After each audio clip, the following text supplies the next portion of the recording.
இவன் சொல்றத கேக்கும்போது இவதான் நாகராணியா இருக்குமோங்கிற எண்ணம் அதிகமாகுதே. பார்க்கலாம். இப்ப அத செஞ்சுகிட்டு இருக்கிறது எந்த இடத்துலன்னு? அது தக்ஷக வனத்துலமா.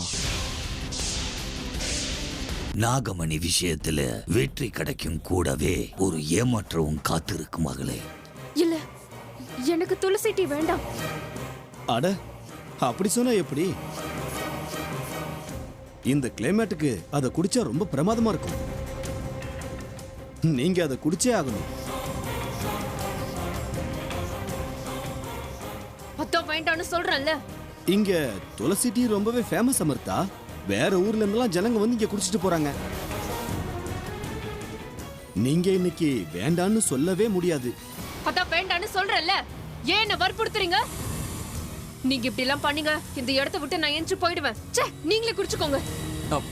ஏங்க அமிர்தா, ராகேஷ் ஒரு நிமிஷம்.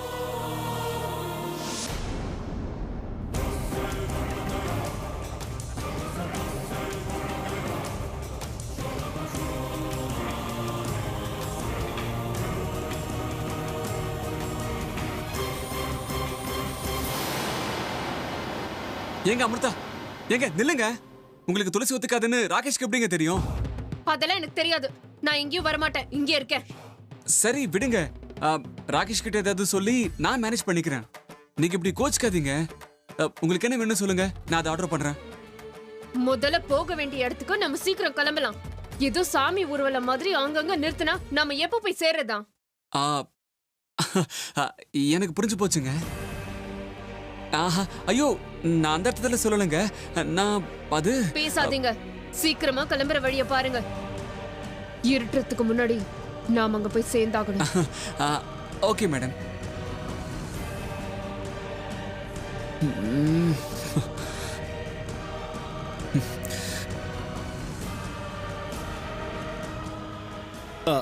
அவங்க இப்படி ஓடி வந்துட்டாங்க. அவங்களுக்கு துளசினா கொஞ்சம் அலர்ஜி. உங்களுக்கு சொல்ல மறந்துட்டேன். அன்னைக்கு பூஜையில கூட அதான் விஷயம். சரி போலாமா? துளசின்னா ஒத்துக்காதா? அப்படின்னா இவ இல்ல. காலையிலேருந்து நடந்துகிட்டு இருக்கிற எல்லா சம்பவங்களும் இவதான் நாகராணிங்கிற என்னுடைய சந்தேகத்தை அதிகப்படுத்திக்கிட்டு இருக்கு. இருக்கட்டும்.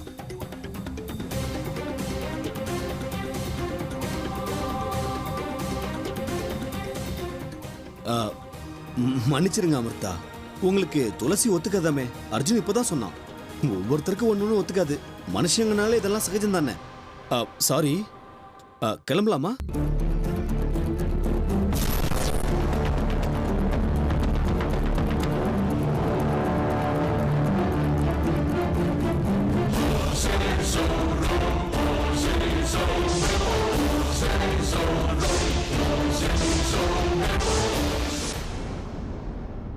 ருத்ரா,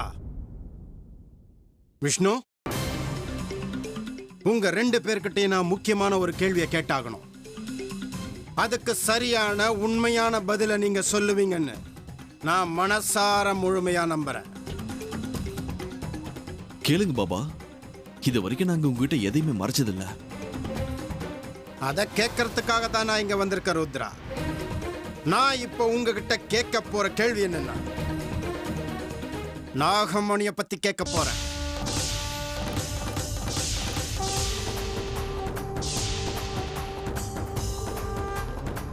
பாபா, நாகமணி பத்தினதா? அது எங்க கிட்டயா? ஆமா, நாகமணி யார்கிட்ட எங்க இருக்குங்கிறத பத்தி உங்களுக்கு ஏதாவது விஷயம் தெரியுமா?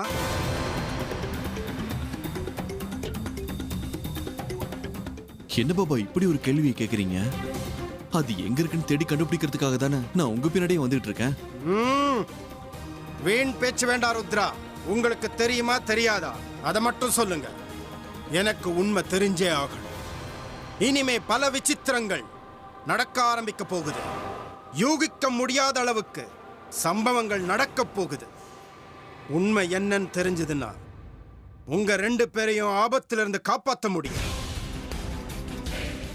ஒருவேளை நாகமணியை பத்தி தெரிஞ்சிருந்தோம் நீங்க என்கிட்ட போய் சொல்லியிருந்தா அதுக்கப்புறம் ஏற்பட போற விளைவுகளுக்கு நீங்க மட்டும்தான் பொறுப்பு.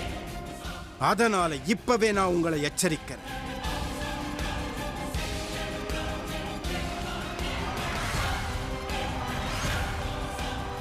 பாபா, நானும் அந்த நாளுக்காக தான் காத்திருக்கேன். நாகமணி எங்க இருந்தாலும் சரி, அது எங்க இருக்குன்னு தெரிஞ்ச அடுத்த நிமிஷமே அது யாரா இருந்தாலும் அவங்கள கொன்னாது நாகமணியை நான் எடுத்துட்டு வருவேன் பாபா.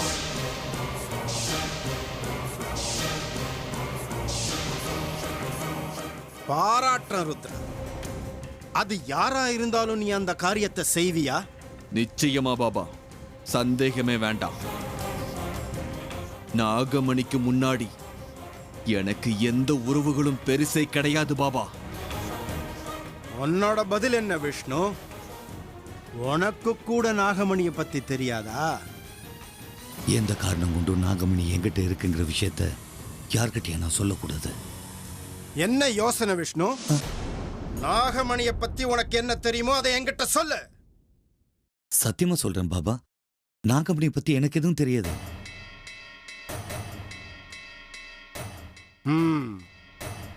நான் உங்க 2 பேர் வார்த்தையும் நம்புறேன். என்ன இருந்தாலும் நீங்க 2 பேரும் எனக்கு வேண்டப்பட்டவங்க, என்னோட சிஷ்யர்கள்.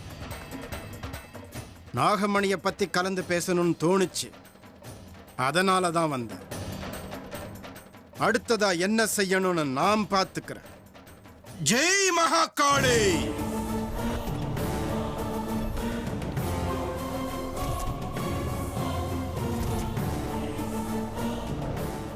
இல்ல, நடக்கிறது நடக்கட்டும்.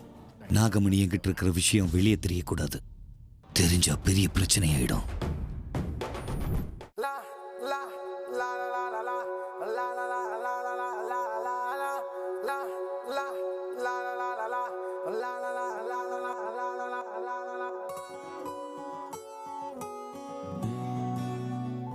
அர்ஜுன், அமிர்தா, இதுதான் நம்ம இறங்க வேண்டிய இடம்.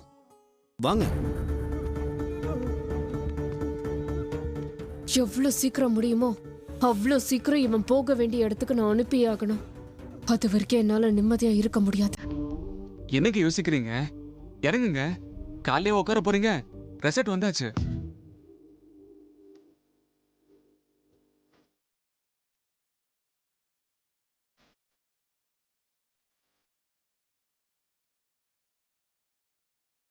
வாங்க.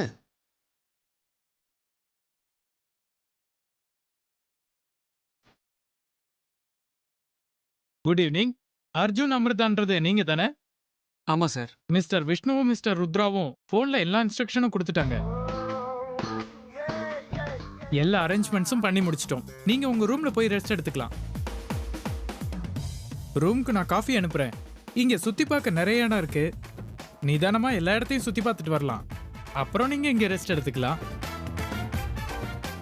ராத்திரி இன்னொரு காட்டேஜ்ல ஸ்பெஷல் அரேஞ்ச்மெண்ட் பண்ணிருக்கோம். வாவ், பாத்தீங்களா அமிர்தா? அப்பாவும் சித்தப்பாவும் நமக்காக என்னெல்லாம் ஏற்பாடு பண்ணிருக்காங்கன்னு.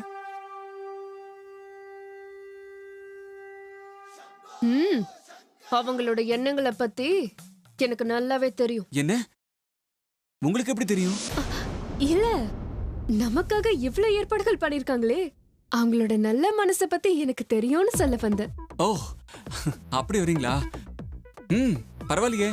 வந்த கொஞ்ச நாளையே எங்க வீட்டுல இருக்கிற எல்லாரும் பத்தியும் நல்லா தெரிஞ்சு வச்சிருக்கீங்க. அவங்க எப்படிப்பட்டவங்கன்னு நான் என்னைக்கோ புரிஞ்சுக்கிட்டேன் அர்ஜுன். சரி, எங்க ரூம் எந்த பக்கம்? உங்க பேர்ல மொத்தம் 2 ரூம் புக் ஆயிருக்கு. ஒன்னு அர்ஜுன் பேர்ல இருக்கு, இன்னொன்னு ராகேஷ் பேர்ல. Room number 8 and 10. இந்தாங்க கீ.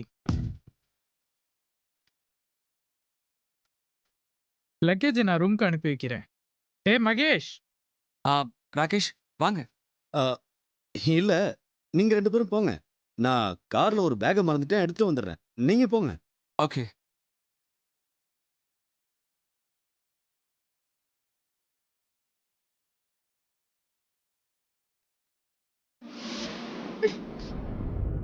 இப்படிலாம் பண்ணீங்கன்னா நான் வர மாட்டேன். சரி, நான் கொஞ்சம் முன்னாடி போறேன், நீங்க பின்னாடியே வாங்க.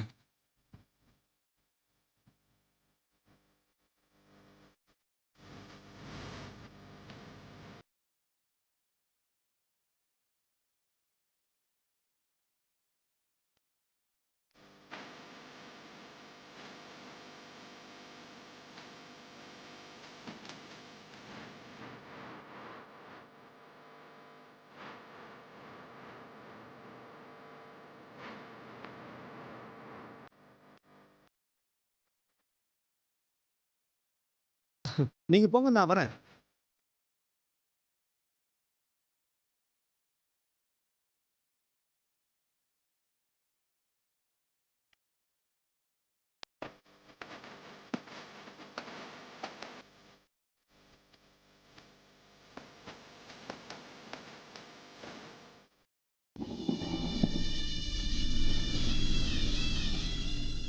விஷ்ணு, எல்லாம் தெரிஞ்சிருந்தும் ஒன்னும் தெரியாத மாதிரி நாடகம் ஆடுறல.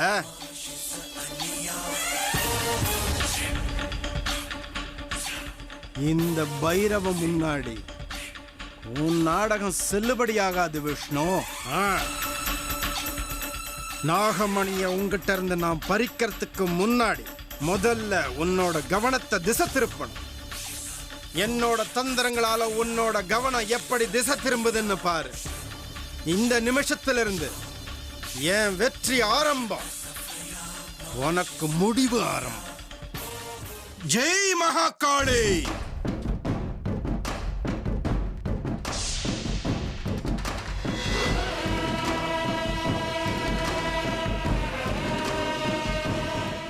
ஓகே, அது மீட்டிங்கில் செக் பண்ணிக்கலாம்.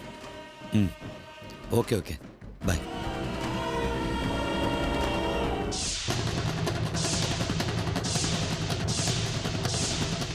விஷ்ணு, உன் மனச திசை திருப்ப நான் ஒரு தந்திரத்தை உண்டு பண்ணிருக்கேன். என்னோட இந்த சூழ்ச்சி வலையிலிருந்து நீ எப்படி தப்பிக்கிறன்னு நானும் பார்க்கறேன்.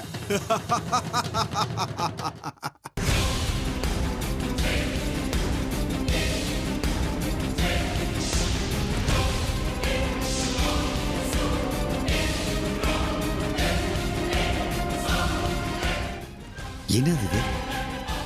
நாகமணி ரகசியம் போட்டிருக்கு. இது எப்படி இங்க வந்துருச்சு? யார் போட்டது? யாரா இருந்தா என்ன?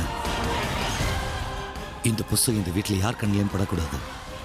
அதுலயும் அம்மா கண்ணில் மட்டும் பற்றவே கூடாது. முதல்ல இதோ ஒளிச்சு வைக்கணும். அப்புறமா இது என்னன்னு செக் பண்ணா போதும்.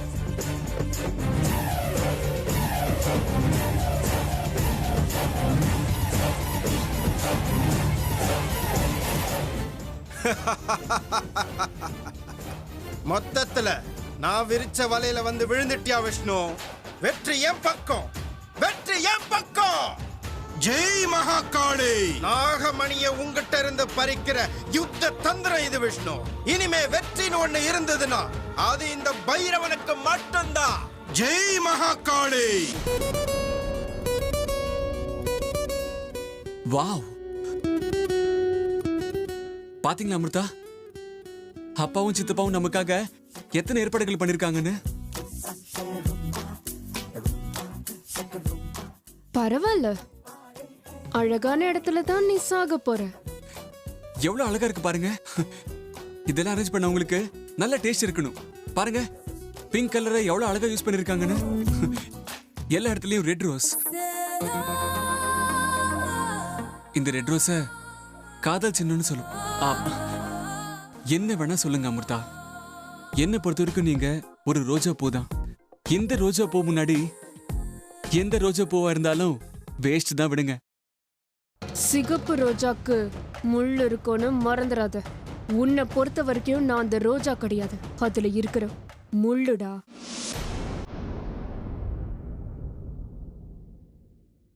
என்னங்க அமைதியா இருக்கீங்க? என்னாச்சு? ஓஹோ, வெக்கமா?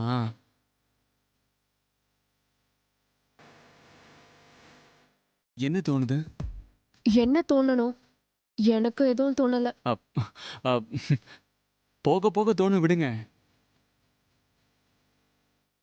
கல்யாணத்துல அவங்க கூட சேர்த்து வச்ச அந்த 7 அடியும் இன்னைக்கு நான் அவங்க கூட சேர்த்து வைக்கிற எல்லா அடிக்கும் முன்னடியா இருக்கும். அது இந்த நாளுக்காக நான் எத்தனை நாளா காத்துட்டு இருந்தேன் தெரியுமா? நானும் அப்படிதான்டா, இந்த நாளுக்காக தான் காத்துக்கிட்டு இருந்தேன். இப்படிதான் எல்லாரையும் விட்டு தூரமா வந்து, அதாவது யாரும் இல்லாத இடத்துக்கு வந்து நாம் 2 பேரும் வந்து தனியா இருக்கணுங்கிறது என்னோட ரொம்ப நாள் கனவுங்க. இங்க நம்ம 2 பேருக்கு நடுவுல யாரும் வரமாட்டாங்க. ஆமா, இது என்னுடைய கனவும் கூட. இந்த மாதிரி யாருமே இல்லாத ஒரு இடத்துக்கு உங்களை கூட்டிக்கிட்டு வந்து உங்களை என்ன ஒண்ணுல விடுங்க, உன்னை சித்திரவதை பண்ணி கொல்லணும்னு ஆசை.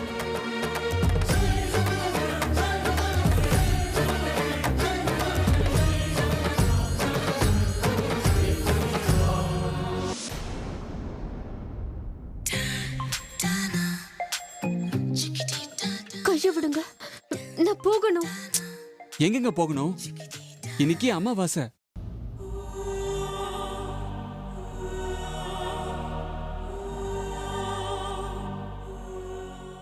அக்கம் பக்கத்துல கூட யாரும் இருக்க மாட்டாங்க. நான் உங்களை விட மாட்டேன். இன்னைக்கு அமாவாசையா? அப்படின்னா நான் ரொம்பவே எச்சரிக்கையா இருக்கணுமே. இன்னைக்கு நான் எந்த விதமான தவறும் செய்யக்கூடாது. அப்படி செஞ்சுட்டா என் சக்திகள் எல்லாம் என்னை விட்டு போயிடும். ஏங்க என்னங்க ஆச்சு? அமாவாசைன்னு சொன்ன உடனே பயந்து போயிட்டீங்களா? இல்ல, அப்படியெல்லாம் ஒண்ணும் இல்ல. உங்க முகத்தை பார்த்தா மோகினி பிசாசோ இல்ல ஏதோ காட்டு பிராணி வந்து உங்களை தூக்கிட்டு போற மாதிரியே நிக்கிறீங்க. அப்படிலாம் ஒன்றும் ஆகாது. அப்படி ஆக நான் விட மாட்டேன்.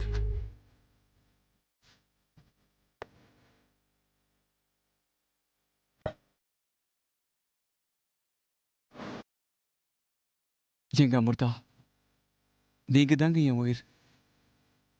ஒருவேளை உங்க உயிருக்கு ஏதாவது ஆபத்து வந்தா என் உயிரை கொடுத்தாவது உங்களை காப்பாத்தியே தீர்வுங்க.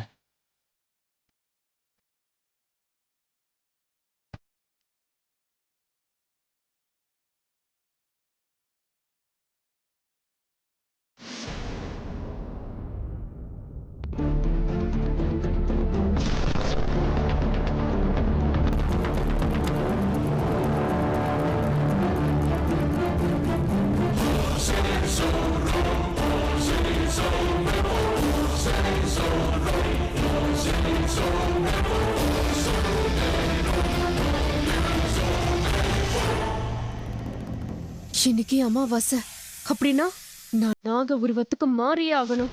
ஒருவேளை நான் அப்படி மாறாம விட்டுட்டா என்கிட்ட இருக்கிற சக்திகள் எல்லாம் போயிடும். என்ன பண்றது? என்னாச்சு அமிர்தா, அப்படியே பொம்மை மாதிரி நிக்கிறீங்க? ம் ம் பார்க்கறதுக்கு தங்க சிலை மாதிரி தான் இருக்கீங்க. இன்னைக்கு என் இதயங்கிற அரண்மனையில நீங்க தான் ராணி. உங்க சேவைக்கு எப்பவும் தயாரா இருக்கிற அடிமணி. இன்னைக்கு அமாவாசை. அமிர்தா உண்மையிலேயே நாகராணியா இருந்தா இன்னைக்கு நாக உருவத்துக்கு மாறியே ஆகும். இந்த விஷயத்தை மட்டும் அவ தவிர்க்கவே முடியாது. அமிர்தா, உன் சுயரூபத்தை நான் பார்க்கக்கூடிய நேரம் நெருங்கிக்கிட்டே இருக்கு.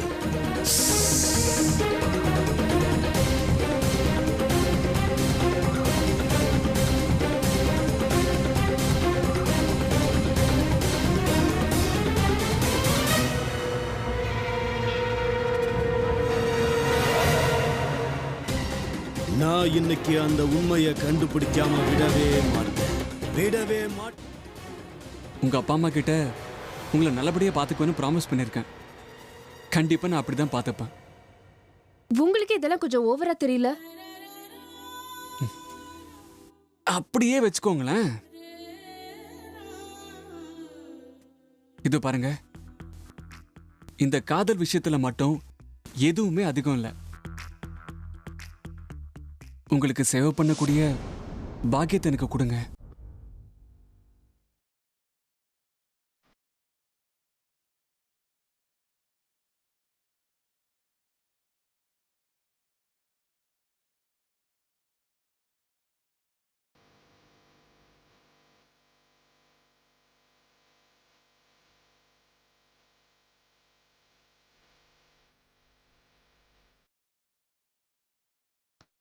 ஒரு நிமிஷம்.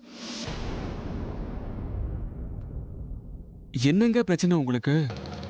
அது இன்னைக்கு அமாவாசைங்க. அதனால என்னங்க? பக்கத்துல தான் பௌர்ணமி நிலா மாதிரி நீங்க இருக்கீங்கல்ல. அப்படி இல்ல, எல்லாம் தெரிஞ்ச நாமளே அமாவாசை அன்னைக்கு எதுக்காக நம்ம புது வாழ்க்கைய ஆரம்பிக்கணும்? அதனாலதான். அதனால ஒன்றும் இல்லை, நாளைக்கு காலையில சாமிக்கு பூஜையை பண்ணிட்டு அதுக்கப்புறம் நம்ம புது வாழ்க்கைய ஆரம்பிக்கலாம். இல்ல, அதுக்கு வாய்ப்பே இல்லை.